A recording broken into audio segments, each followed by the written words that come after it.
नमस्कार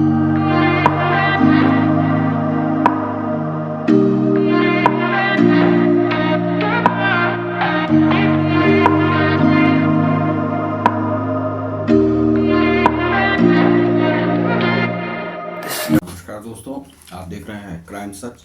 क्राइम सच पर मैं आज आपको बताऊंगा कि 15 की रात में जो दुर्घटना दिल्ली स्टेशन पर, नई दिल्ली रेलवे स्टेशन पर घटी, वह किस प्रकार की घटना थी और उसमें कितने लोग मारे गए और कितनों का पता नहीं चला।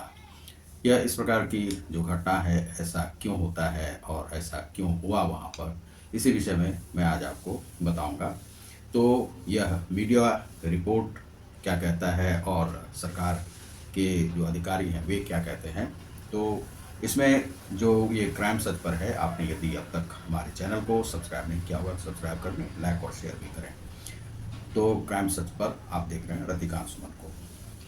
तो इसमें सबसे पहले हम श्रद्धांजलि देते हैं उन लोगों को जो कि उन दुर्घटनाओं में मारे गए हैं। वे सभी महाकुंभ के लिए जा रहे थे, कुछ गांव भी जा रहे थे अपने, और इसमें बिहार के ज़्यादातर लोग हैं। और वह भी जो महाकुंभ में दुर्घटना घटी थी उसमें भी बिहार के ही ज़्यादातर लोग थे। कहीं से 7, कहीं से 3, कहीं से 4, कुछ लोग वापस नहीं आ पाए।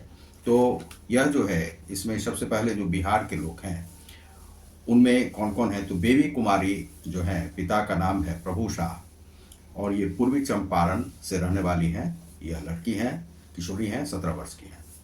तो इन्हें श्रद्धांजलि।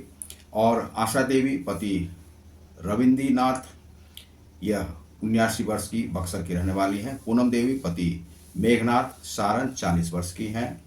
और ललिता देवी पति संतोष पटना, 35 वर्ष की रहने वाली हैं, पटना की रहने वाली हैं। और सुरुचि कुमारी पिता मनोज शाह, मुजफ्फरपुर, अब यह 11 वर्ष की ही लड़की है। और उसके बाद है कृष्णा देवी पति विजय शाह, समस्तीपुर, 40 वर्ष की हैं।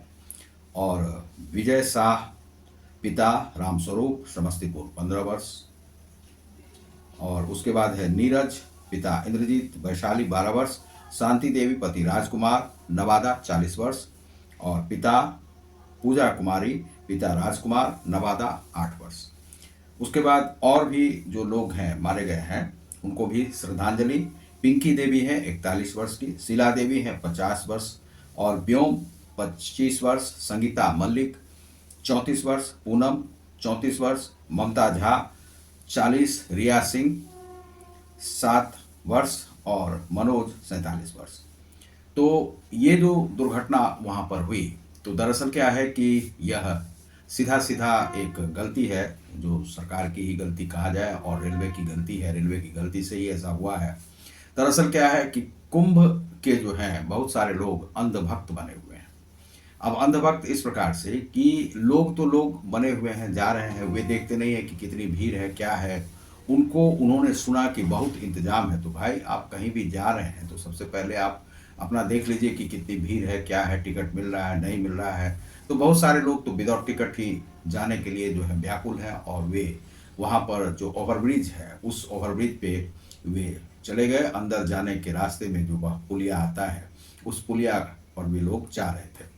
तो ये 14, 15, 16 जो प्लेटफॉर्म है, यहाँ से ज़्यादातर जो है मगध एक्सप्रेस, संपूर्ण क्रांति आदि जो है सो ट्रेनें यहीं से खुलती हैं, जो बिहार जाने वाली होती हैं।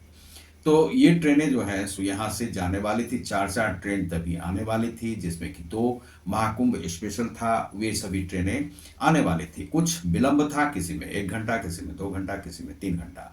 अब ये विलंब हो रहा था, तो विलंब के कारण से क्या है कि सभी लोग अपने अपने समय से तो चले आए थे, लेकिन उनकी ट्रेनें वहाँ पर नहीं आई थी।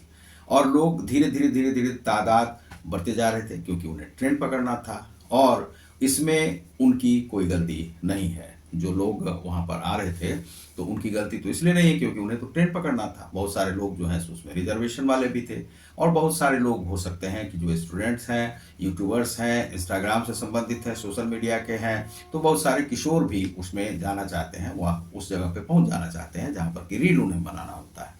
तो ये सारे लोग यहाँ पर जो हैं सो आश्चर्यचकित थे कि उन्हें कुंभ में जाने का अवसर मिल रहा है। और यहाँ पर जो है सो रेलवे की जो व्यवस्था थी दिल्ली की, वह बराबर तो ठीक ही रहती थी, लेकिन छठ वठ के टाइम में जो है वहाँ पर कभी न कभी इस प्रकार की भगदड़ तो हो ही जाया करती है।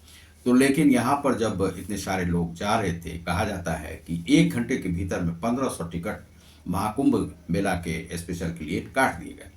तो 1500 काटते तो वहाँ पर तो पहले से ही भीड़ है और टिकट कटते जा रहे हैं तो लोग तो जमा होंगे ही। और ऐसा नहीं कहा जा सकता है कि सभी लोग विदाउट टिकट ही जा रहे थे, ऐसा नहीं है। बहुत के पास रिजर्वेशन था, बहुत के पास जो जनरल बॉगी के टिकट थे। वे सभी सोच रहे थे कि 5-7 घंटे में वे वहाँ पहुँच ही जाएंगे और फिर रात्रि का समय है, सुबह तक में अपना स्नान कर लेंगे, महाकुंभ का स्नान। तो वे लोग वहाँ से लौट आएंगे। इसी बीच में जो है कि जो अधिकारी है, जो कि पुष्ट जो ये मिल रहा है, जो कि वहाँ के जो लोग हैं जिन्होंने कि एक्सीडेंट को झेला है, इस भगदड़ को, उन लोगों का कहना था कि जिसमें 1-2 जेन्युइन इनोसेंट महिलाएं हैं जो कि बोल रही थी कि वहाँ पर कहा गया कि जो ट्रेन 14 पर आने वाली थी वह अब 12 पर आएगी। तो लोग 12 पे जाने लगे। फिर उसे बताया गया कि 12 से वे 14 पर ही आएगी, फिर 16 बताया गया। इस प्रकार से ये जो है सो उन लोगों को दौड़ना पड़ा, कभी 12 पे जा रहे हैं, कभी 14 पे आ रहे हैं। अब ऐसे में उन लोगों को यह हुआ कि जगह नहीं मिलेगी, उन्हें जगह चाहिए था, तो इसलिए वे लोग दौड़ भाग करने लगे। तो इसी में जो भीड़ तो उधर से भी आ रही थी, इधर से भी जा रही थी, रेलम रेला हो गया रेलम पेला में। उसी में जो सीढ़ी पे जो लोग उतर रहे थे उसमें 1-2 लोग गिर गए। गिरने के बाद गिरते ही चले गए। तो कुछ बच्चियां, कुछ महिलाएं, इसमें आप देख रहे होंगे जो लिस्ट में नाम हमने बताया आपको, चाहे जो भी उसमें जो है ज़्यादातर जो महिलाएं ही हैं, बच्चियां हैं, बच्चे हैं। ये इसी प्रकार से कमज़ोर वर्ग के जो लोग हैं, और जो मतलब कमज़ोर का मतलब है स्वास्थ्य से जो बहुत फिट नहीं होते हैं, वे महिलाएं हैं। और महिलाएं जो हैं यहाँ पर गिरती चली गई, वे स्वयं को नहीं संभाल सकी। उसके ऊपर से एक के ऊपर एक पैर दे देकर लोग महाकुंभ के उस में इतने मतलब अतिशुक्तिपूर्ण वे व्यवहार कर रहे थे कि उसमें वे दौड़ दौड़ कर वहाँ पर भाग कर वहाँ पर पहुँच जाना चाहते थे, अपने ट्रेन को पकड़ लेना चाहते थे। इसी में जो है इस भगदड़ में काफ़ी लोग मर गए। कुछ लोग जो है टीन सेट पर कूद गए, जहाँ पर पुल का जो है एक ग्रिल को हटा दिया गया, वहाँ से कूदे हैं। तो कुछ लोगों का कहना था कि रेलवे लाइन पर भी वे गिरे हैं। अब ये पुष्ट है कि नहीं है पता नहीं, लेकिन इसमें ऐसा है कि ये जो लोग गिरे हैं, तो जो मरे हैं उसमें संख्या अभी तक जो है 18 ही बताई गई है। और 18 से यहाँ पर जबकि 9 था पहले, जो बिहार से जो मरने वालों की संख्या वह 10 हो गई है, तो यानी कि 19 होना चाहिए। कुछ लोग बोल रहे थे कि 21 की संख्या है। और अंदर जो है जिस हॉस्पिटल में, चाहे वह LNJP हॉस्पिटल हो, इरविन हॉस्पिटल हो, या जो भी जो लेडी हार्डिंग हॉस्पिटल हो, वहाँ पर कहा गया कि 3-3 मरीजों को वहाँ पहुँचाया गया, किसी को कहीं पर 15 पहुँचाया गया। किसी कुली ने कहा कि उन्होंने 15 को उठाया। यहाँ पर सभी मैनेज भी किए गए थे, जो कि वहाँ पर आधे घंटे के अंदर में वहाँ पर साफ सफाई कर दी गई थी। तो वहाँ पर जो है चप्पल आदि जितने भी थे वे सब उठा के सब स्टेशन को क्लियर कर दिया गया था। 2 स्पेशल ट्रेन और दी गई थी जिससे लोग वहाँ पर गए। मरने के बाद भी लोगों ने लाश को देखा, लेकिन वे अपनी यात्रा को नहीं छोड़े और वे सभी महाकुंभ के लिए प्रस्थान कर गए। यह घटना जो है सो यहाँ पर तो इस प्रकार से लोग मारे गए। अब यह कुछ दिन पहले कुंभ में भी हुआ था, वहाँ पर भी भगदड़ मची थी, वहाँ पर भी 30 का ही आंकड़ा था, यहाँ पर भी 18 का ही आंकड़ा था। अब यह जो है इस पर एक जांच बिठा दी गई है। कुछ लोग कहते हैं कि सरकारी जो मुलाजिम है वे कहते हैं कि नहीं ऐसा नहीं हुआ था, अनाउंस इस तरह से नहीं किया गया था।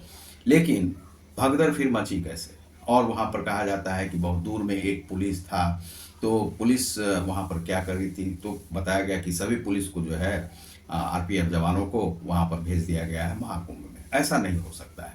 तो यहाँ पर व्यवस्था जो है वह बिल्कुल ही चरमराई हुई व्यवस्था थी। इसी के ये सभी शिकार हुए हैं। यह अधिकारियों की लीपापोती अब चल रही है और अधिकारियों के कारण से ऐसा हुआ है। मिस मैनेजमेंट यहाँ पर हुआ है। मैनेजमेंट, रेलवे का जो मैनेजर होता है वह अपना मैनेजमेंट सही से नहीं कर पाया। वहाँ पर भीड़ को जो है सो जो गैदरिंग को जो है वह मैनेज नहीं किया गया, प्रबंधित नहीं किया गया, इसलिए यह जो है भगदड़ में इतने सारे लोग मारे गए।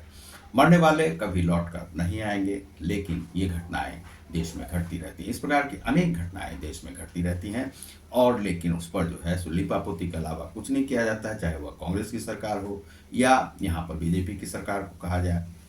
तो यह जो है एक घटना वहाँ पर घटी। इसमें मरने वालों की यही आप संख्या देख रहे हैं, लोगों का रोड़ों का बुरा हाल है, और ये सभी लोग अपने अपने घर जा रहे थे।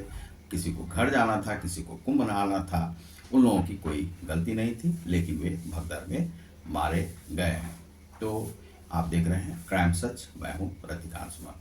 तो जो लोग मारे गए हैं उनको बहुत बहुत श्रद्धांजलि। और थोड़ा सा जब आप यात्रा करते हैं तो अपने रास्ते को जो देख करके जाएं कि किस प्रकार से वहाँ पर भीड़ है, टिकट है या नहीं है।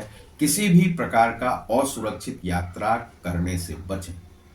आप चाहे सरकार कुछ कह रही हो, चाहे मुख्यमंत्री कुछ कह रहे हो, या कुंभ की व्यवस्था की बात दी जा रही हो, तो आप समझें कि एक मछली के समान आप हैं, और उसके लिए जो मछली को जिस प्रकार से फंसाया जाता है बंसी डाल करके, उसी प्रकार से आपको फंसाया जा रहा है। तो आप यदि वहाँ नहीं पहुँचेंगे तो ना तो साधुओं का वह चलेगा, उसमें कमाई नहीं होगी, और ट्रेन की कमाई नहीं होगी, सरकार की कमाई नहीं होगी, और फिर जो है सो वहाँ पर जो है कुंभ में भी सरकार को कमाई नहीं होगी। तो दरअसल क्या है कि लोगों को घरों से निकालना आवश्यक होता है। आप सबसे पहले देखें कि आप अपने घर में जो रह रहे हैं, तो जो काम को छोड़ के जा रहे हैं तो सबसे पहले वह बाधित होगा, फिर जाने में आपका भाड़ा लगेगा, और जान जोखिम में रहेगा वह अलग। घूमना कोई बुरा नहीं है, लेकिन असुरक्षित घूमना बुरा है। तो इस प्रकार से आप मछली नहीं बने, मछली के शिकार के समान नहीं बने, जिसके लिए कि बंसी डाला जाता है, चाहे वह सरकार हो या कोई भी हो। आपका जान आपके हाथ में है, और आप फिट रहें, सुरक्षित रहें, और अपने जीवन की परवाह स्वयं करें। यदि आप नहीं करते हैं तो यह जान जाएं कि आपको बचाने के लिए कोई नहीं आने वाला है। आपकी सुरक्षा आपके अपने ही हाथ में है। तो बहुत बहुत धन्यवाद। नमस्कार।